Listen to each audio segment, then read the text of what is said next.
आपको ये लगता है और आपको बार बार ये बताया जा रहा होगा कि भाई चंद्रशेखर का साथ देने से आप कमजोर हो जाओगे। मैं आपको याद दिलाता हूं, पहले आपने जब बाबा साहब अम्बेडकर आंदोलन चला रहे थे तब आपने आरपीआई का साथ दिया,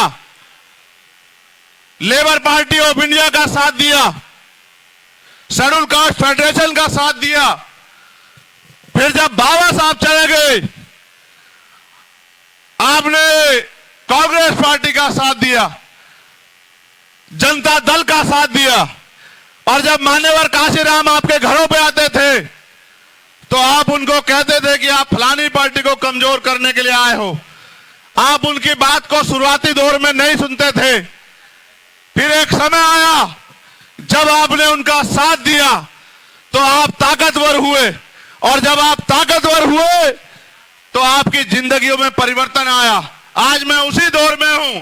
आज फिर आप लोग डर रहे हो, आपको लगता है चंद्रशेखर का साथ देंगे तो ताकतवर नहीं होंगे। जब आप मान्यवर काशीराम साहब का साथ देके ताकतवर हुए तो अपने खून चंद्रशेखर आजाद का साथ देके आप ताकतवर कैसे नहीं होंगे बताओ। मैं बात आपको इसलिए कह रहा हूं, यह लड़ाई विचारधारा की है, व्यक्ति से नहीं है, जाति से नहीं है, धर्म से नहीं है। यह लड़ाई विचारधारा की लड़ाई है।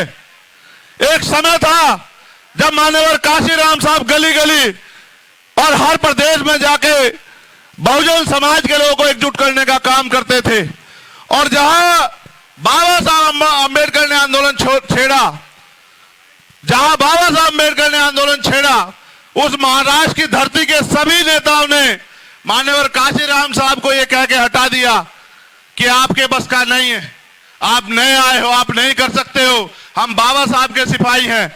और वो बार बार ये कहते थे कि बाबा साहब की विचारधारा तो बहुत अच्छी है, बहुजन हिताय बहुजन सुखाय की, लेकिन इससे हम लोग राजनीति में कामयाब नहीं हो सकते। लेकिन कहते तमन्ना अगर सच्ची हो तो रास्ते हजार होते हैं। मान्यवर काशीराम साहब ने ये करके दिखाया, उसी विचारधारा का झंडा डंडा पूरे देश में लहरा के दिखाया, ताकत बना के दिखाई। उनके आंदोलन की एक खूबी थी कि उनके आंदोलन से ऐसे नेताओं का निर्माण हुआ जिनके पैरों में चप्पल भले ही 2 रंग की हो, जिनके घरों में भले ही छत ना हो, जिनके पास बड़े बड़े महल ना हो, जिनके पास बड़ी बड़ी गाड़ियां ना हो, जो करोड़पति धन्ना सेठ ना हो, लेकिन यह आंदोलन की ताकत थी कि एक समय ऐसा था कि गरीब के बेटे विधानसभा लोकसभा में गए, और जब मान्यवर काशीराम साहब चले गए, यहां के जो उनके लेफ्टिनेंट हैं उन्होंने उनके नारों को ही बदल दिया। नारों में कितनी शक्ति होती मैं आपको बताता हूं। जब मैं नारे कहूंगा, जो बहुजन मूवमेंट को जानते हैं उनके दिल में आवाज आ जाएगी। ये नारा बताओ किसने दिया कि शिक्षित बनो, संगठित रहो, संघर्ष करो, बताओ। ये नारा किसने दिया? जिसकी इतनी संख्या बारी उसकी इतनी हिस्सेदारी, बताओ।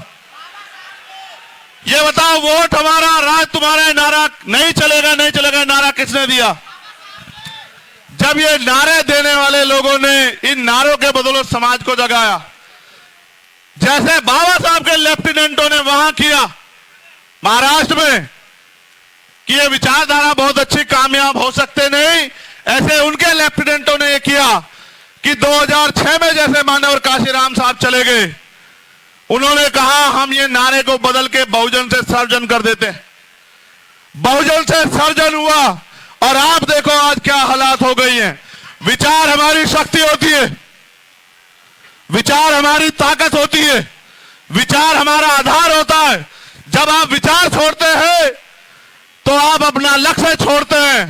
पहले उन दलों का लक्ष्य होता था गरीबों की आवाज उठाना, जो आज उन दलों का लक्ष्य है अपनी और अपने परिवार की संपत्ति बचाना। आप ये सोच लो मेरे लोगों, आप पे इतने जुल्म जातीय अत्याचार हुए, सीएनपीआर एनआरसी जैसे मामले आए, 2 अप्रैल जैसे मामले आए, क्या कोई अमीर आपकी आवाज उठाने आया? आपने जिनको नेता बना के भेजा विधानसभा लोकसभा में, क्या वो आपके क्षेत्रों के लिए बोले? अभी आपके यहां लोकल में सबसे बड़ी समस्या ये हुई, जानकारी के तौर पे जो सीनियर लोग हैं उनको बता दूं, यहां गुलदार ने 20 से ज्यादा लोगों की जान ले ली। आम लोगों का हजरत निकलना मुश्किल हो गया। किसान खेत पे नहीं जा पा रहा है, मजदूर मजदूरी पे नहीं जा पा रहा है, बच्चे स्कूल नहीं जा पा रहे हैं, महिला घर से नहीं निकल पा रही। जो निकलता है उसकी जान के ये नहीं पता कि उसकी जान बचेगी नहीं बचा। अभी 2-3 दिन पहले एक बच्ची को उसने, एक नाबालिग बच्ची 14-15 साल की बच्ची पे उसने हमला कर दिया। और अभी कुछ दिन पहले एक बच्चे की जान ले ली। जिनके बच्चे जाते हैं उनको पता होता क्या होता है कीमत जान की, सरकारों को नहीं पता है।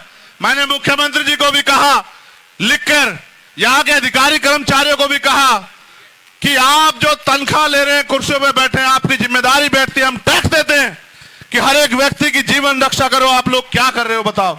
अगर हजरत एक नेता को नुकसान हो जाता, एक उद्योगपति को नुकसान हो जाता, पूरी सरकार पड़ जाती है यहाँ के। लेकिन यहाँ गरीबों की जान जा रही है, कोई पूछने वाला नहीं है। ये क्षेत्र को मिला 20,000 लोगों की जान चले गई। मैंने मुख्यमंत्री से कहा आप सबकी आवाज सुनते हो, अगर वास्तविकता में आप मुख्यमंत्री हो और आप योगी का चरित्र रखते हो तो 25-25 लाख रुपए का मुआवजा दो उनके बच्चों को जिनके घरों में, इनके घरों के चिराग बुझ गए। और सुरक्षा व्यवस्था करो। जब नेताओं की सुरक्षा हो सकती है, जब बड़े बड़े उद्योगपतियों की सुरक्षा हो सकती है, तो इन गरीबों की सुरक्षा की जिम्मेदारी कौन लेगा? ये सरकार की जिम्मेदारी थी। इनको गरीब, कमजोर, इनको कीड़े मकोड़े समझ के नजरअंदाज किया गया सरकारों द्वारा।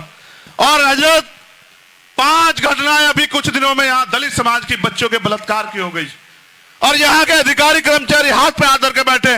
मैं होता पार्लियामेंट में, प्रधानमंत्री जी को भागने नहीं देता पार्लियामेंट से और पूछता कि बताओ हम टैक्स देते हैं कि हमारे लोग, हमारी बच्चे हमने इसलिए पैदा की कि उनकी हत्या कर दी जाए, उनका रेप किया जाए।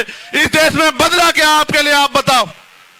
अगर यहां गरीबों की बच्चियां सुरक्षित नहीं, अगर उनकी जिंदगी सुरक्षित नहीं है, तो फिर ऐसी सरकारों का कोई फायदा नहीं हो। सरकारें आपकी नहीं हो सकती मेरे लोगों। मैं तो हजारों मुकदमे हमारे साथियों के ऊपर लगे, मैंने कई बार जेल काटी, तमाम तरह की जो समस्या मेरे सामने खड़ी की गई, उन सारी समस्याओं से लड़ा।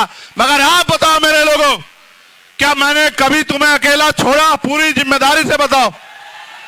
हर जुल्म जाति में मैं आपके साथ खड़ा। जिस नेता को अपने वोट देके बनाया वो तमाशा देखता रहा, वो एसी में पड़ के सोता रहा। और आपका चंद्रशेखर, जो आपका बेटा, बिजनौर के लोगों, नगीना के लोगों, वो आपके लिए सड़कों पे लड़ता रहा। ये लोकतंत्र है, आपके पास ताकत है। आप चाहो तो किसी को कुर्सी पे बिठा दो और आप चाहो तो किसी को कुर्सी से पटक के जमीन पे बिठा दो। ये आपकी ताकत है। आज हालात ये हैं कि संविधान खतरे में। हमें लोकतंत्र को बचाना है, उसको स्थापित रखना है। जो सपना बाबा साहब ने देखा था वो पूरा नहीं है, अभी तक पूरा नहीं हुआ। जो सपना मान्यवर काशीराम साहब ने देखा वो अभी तक पूरा नहीं हुआ। अगर वास्तविकता में आप अपने आप को बाबा साहब की औलाद कहते हो, काशीराम साहब की औलाद कहते हो, तो आप बताओ, जब उनका सपना पूरा नहीं हुआ तो आप चैन से कैसे बैठे मेरे लोगों? आप बताओ, आपको नींद कैसी आती है? आपका पेट कैसे भर जाता है जब आपके महापुरुष ने अपने बच्चे कुर्बान किए आपके लिए? आप उनके आंदोलन को, उनके सपनों को पूरा करने के लिए क्या कर रहे हो? मैंने तो मान्यवर काशीराम साहब की एक बात को गिठा बांधी। उन्होंने कहा कि मुर्दा लोग मिशन नहीं चलाते और जिंदा लोग मिशन को रुकने नहीं देते। मैंने उस दिन ठान लिया कि हम मान्यवर काशीराम साहब का मिशन, सामाजिक परिवर्तन और आर्थिक मुक्ति का मिशन आगे बढ़ाएंगे। और आप ये जानते हैं, एक भी दिन हम लोग और भीम आर्मी आजाद समाज पार्टी के लोग चैन से नहीं बैठते। मैं बधाई दूंगा आप लोगों को कि अगर आज लोकतंत्र जिंदा है तो वो आप जैसे साथियों की वजह से है। आज अगर संविधान सुरक्षित है तो आप जैसे साथियों की वजह से है। संविधान को खतरा कैसे? क्या इस देश में धार्मिक आजादी बची है? अगर बची है तो आप करके देखो कोई धार्मिक प्रोग्राम सड़क पे, आपको पता लग जाए। यहां धार्मिक आजादी खत्म की जा रही, यहां सामाजिक आजादी खत्म की जा रही है। गैर बराबरी सामाजिक जाति के आधार पर छुआछूत भेदभाव है और यहां कमजोरों को, गरीबों को गरीब बनाया जा रहा है। और सरकार केंद्र की चंद पूंजीपतियों की सरकार बन गई है। मणिपुर जल रहा है। बहन बेटियां, बच्चियां, वहां के आदिवासी और वहां के क्रिश्चियन, ईसाई लोग देश की तरफ आंख उठा के देख रहे हैं, कोई हमारी आवाज सुनेगा, लेकिन किसी की नेता की हैसियत नहीं हो पा रही है कि सरकार कहीं तालाबंदी कर दे, सरकार से सवाल पूछे। क्या इस देश में आदिवासियों को, दलितों को, ईसाइयों को, मुसलमानों को रहने का, पिछड़ों को रहने का हक नहीं है क्या? आप बताओ, क्या वो लोग टैक्स नहीं देते हैं क्या उन पे जुल्म जाति करने का? आज जो भगवान बुद्ध को मानने वाले लोगों को करके देखो, एक आयोजन आपको परमिशन लेनी पड़ेगी, और परमिशन नहीं देंगे, आपके आयोजन में आके आपका आयोजन खराब कर देंगे। ये हालत है। इसलिए आपसे कह रहा हूं, न्याय जन्म सिद्ध अधिकार है, न्याय मिलकर आपको आंदोलन करने पड़ते हैं। सारी सरकारी संस्थाओं को बेचा जा रहा है, निजीकरण हो रहा है, आपकी नौकरियां खत्म कर दी, पेपर लीक हो रहे हैं, लूटपाट मची है, गरीबों की जमीन पे भाजपा के लोग आग गड़ाए बैठे हैं, कैसे मौका मिले आपकी जमीन छीने, और जहां आपके आसपास के लोगों की छीनी होगी खूब। इसलिए आपसे कह रहा हूं, आज आपके कंधों पर जिम्मेदारी है संविधान को बचा के लोकतंत्र को, असली लोकतंत्र को, जिसमें गरीबों के हक की आवाज उठे, गरीबों का भी मान सम्मान हो, उसको हम लोग को स्थापित करना है।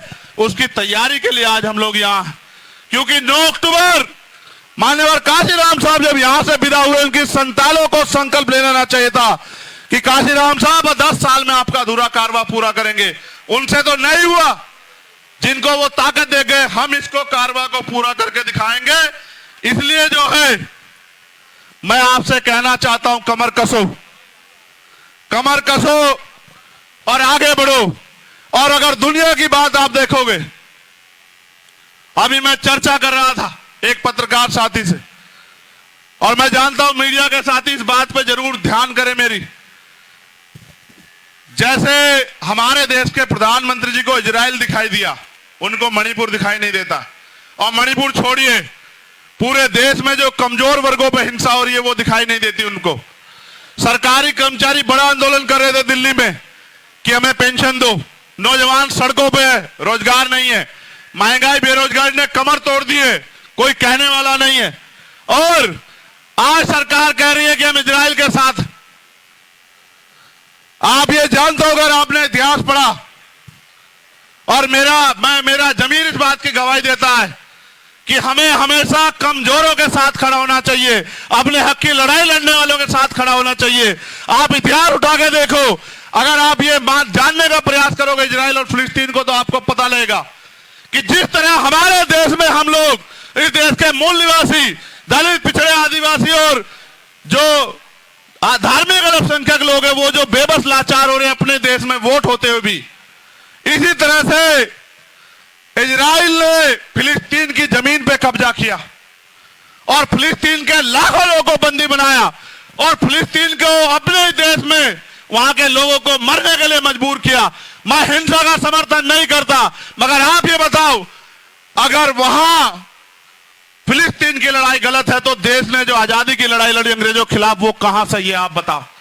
यहां भी तो शहीद आजम सरदार भगत सिंह ने अपने प्राणों के बलिदान दिए, उनकी यूनिट ने प्राणों के बलिदान दिए अपनी मातृभूमि की रक्षा के लिए, उसको आजादी के लिए अंग्रेजों से।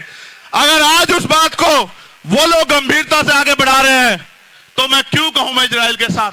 मैं हर एक कमजोर के साथ हूं, और मैं फिलिस्तीन के साथ हूं, मैं गारंटी से कहता हूं, क्योंकि अगर किसी का हक छिनेगा वो चुप नहीं बैठेगा।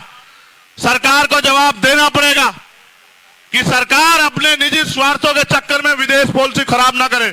आप अटल जी का बयान सुनना, अटल जी फिलिस्तीन के साथ थे, नेहरू जी फिलिस्तीन के साथ थे, इंदिरा गांधी फिलिस्तीन के साथ थी, और आज की सरकार इजराइल से वो उनकी जांच एजेंसी है जिससे हमारे नेताओं के अकाउंट खंगलवाने हैं, उनके फोनों में क्या है ये दिखवाना है, उनकी इंक्वायरी करवानी है।